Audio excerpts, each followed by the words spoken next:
Hi, everyone. It's front row Phyllis. Andrew Lloyd Webber and Tim Rice's rock opera, Jesus Christ Superstar, the musical, opened over 50 years ago, October 1971, in which it turned the story of one of history's notorious executions into a splashy spectacle. In doing so, it also married rock and musical theater. This show, which narrates the last 7 days of Jesus' life through the eyes of one of his disciples, Judas. Jesus Christ Superstar is playing for a limited engagement, July 19th through the 31st at the Cadillac Theater. And we are thrilled to have joining us today some of the cast. I am talking about Aaron Laban, excuse me if I pronounce it incorrect, who plays Jesus, Omar Lopez Sepero, who plays Judas, and Jenna Rube, who plays Mary. Welcome, and thank you guys for joining us. It's great to be here, Phyllis. Absolutely. You know, what's really interesting, we were talking a little bit off camera, so tonight is opening night, big night. Do you still get the butterflies, even though it's on tour, you're going from city to city, do you still get those butterflies in your stomach? All the time. Well, it's a new venue, it's a new space, a new audience. I think every night we try to bring 100% of ourselves because it's perhaps the only time an audience is going to ever see the show, or the first time they're ever seeing a show. So we owe that duty. But there's an element of first night jitters and making sure all of the things work as planned. We just got into a new city, and sound is different in every city, and so our sound team is amazing and they do a great job, our entire crew, to really load in our show in such a short period of time. But yeah, it's exciting. Opening nights are always great.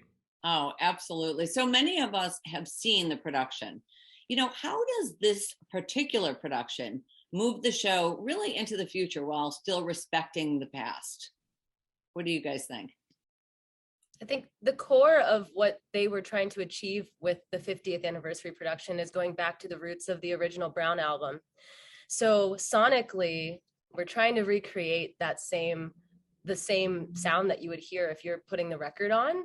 And I think that we as a cast really achieved that very well. The singing is absolutely insane. Absolutely. You pointed something out, is that it's all about, timeless, but it's also timeless music.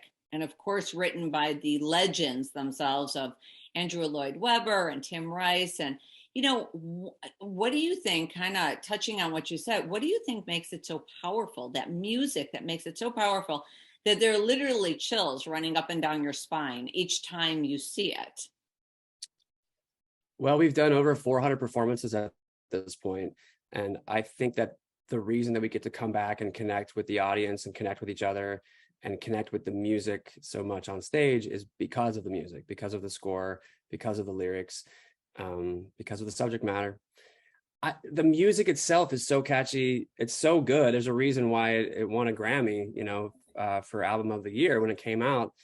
I think for me personally, I just don't get sick of singing it. It's quite challenging to do. And I think that for me, that's my job when I show up, is the challenge is get out there and, tell the story for the first time for a new audience. I'm going to ask you, has there ever been a more difficult role, honestly, to prepare for as an actor than Jesus? I mean, I don't think you get bigger than that. Do you have 2 hours? No. Yeah, it's a quick show. I think there's a lot of responsibility. I think that first and foremost, I say this a lot, but I think everyone has a very specific relationship with Jesus, whether you're Christian or not. Right. And everyone knows the story. You don't have to be a Christian person or a person of faith to even understand who Jesus Christ was and the impact that he has throughout the entire world, the ripple effect that happened from this person. I kind of stopped thinking about that after a while, because right. I think for our purposes, really the only way, this is going to sound really cheesy, but the only way to do it is to do it. So you have to go out there and just do it. So for me, my approach is be as honest as possible at all times. Find a genuine connection with the audience, with yourself, with the people on your stage. Make sure you hit the notes. and, you know, really just look at it from the perspective of this is a human being. You know, our favorite rock stars, our favorite heroes all have flaws. And when you see those flaws, you see the humanity of these people. And, you know, for me, I think showing showing a 360 version of who this person was really relates with people. It relates with me, you know, just having, you know, a two-dimensional version of who Jesus Christ is, I think it's frankly boring. So I think for me, it's show the humanity, show that he was a person, probably incredibly charismatic, probably the funniest guy in the room, had some talent, probably a tall guy, probably a loud guy. It could be whatever, you know, and that's my vision of who this person was in order to even have a following and be a revolutionary like he was. And so I think of all that and I'm just like, all right, go do it. And that's I just, whatever comes out, it kind of happens at this point. I mean, it's, you know, I also read that you like to cook, and you like to garden. Is that true? This is true. I was talking about this earlier. I do like to play a little game called What's in the Fridge. And that's like, all right, what are we gonna make tonight? And if we have a little something growing out in the garden, then you're like, oh, I can throw this on there, I can throw this in there. It's a great game to play if no one knows this game. I don't know this game. I love that. And it's, you know, if you're hanging out at the end of the week and you're like, well, what's left over and what's left in the fridge, and how can I whip up the most gourmet situation in the moment? That's always a fun little game for me to play. Tell us about your first job. So I read that you were a singer on a cruise ship. Yeah. Yeah. So tell us about that. Yeah. You know, when I graduated college, I went to school for classical voice, but I knew that kind of wasn't going to be my path. And before I went to New York, you know, you always hear these stories about, you know, having to wait tables and, you know, get all these survival jobs just to make ends meet. And to me, I really wanted to go to New York and pursue my craft and to be able to like focus on auditioning and being an actor and a singer.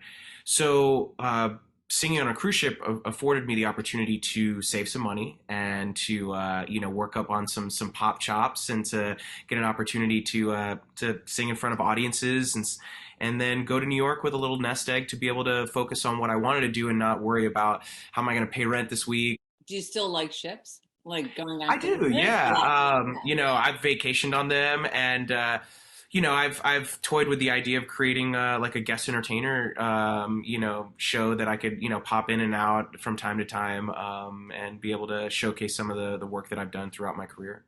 That would be, you know what, that would be, now that I'm just kind of thinking outside the box for a second, that would actually be a great TV show. Yeah, You know, why not? Let's do it. they've never done that. Yeah, you know. Yeah. There you go. We'll have to we'll talk off camera, guys. Okay, sounds good. So Jenna, you play, of course, Mary, and I read that you thought that you were turned down for the role and pretty much moved on and then received this is such a great story. Then you received an email from your agent that you got the role. Tell us about that. Yes, this was definitely the lesson learned that you never know what is going to happen. I had been auditioning for this for a very long time. All of us went through a very rigorous process. And finally they said, I'm sorry, it's not going to go any further for you. So I had another job that I did for a few months. And then, randomly out of the blue, I just got an email from my agent. He said, they still haven't decided on a Mary and your name was brought up again. And then the next thing I knew, they were apparently getting approval from Andrew Lloyd Webber and his people. And it was shocking because we had a month before I went on a year-long tour, which ended up being a 3-year journey. We cannot wait for tonight's big opening night. Don't miss this tremendous and powerful new production of Jesus Christ Superstar, playing July 19th through the 31st at the Cadillac Theater. Thank you guys again. Thank you. Thank you.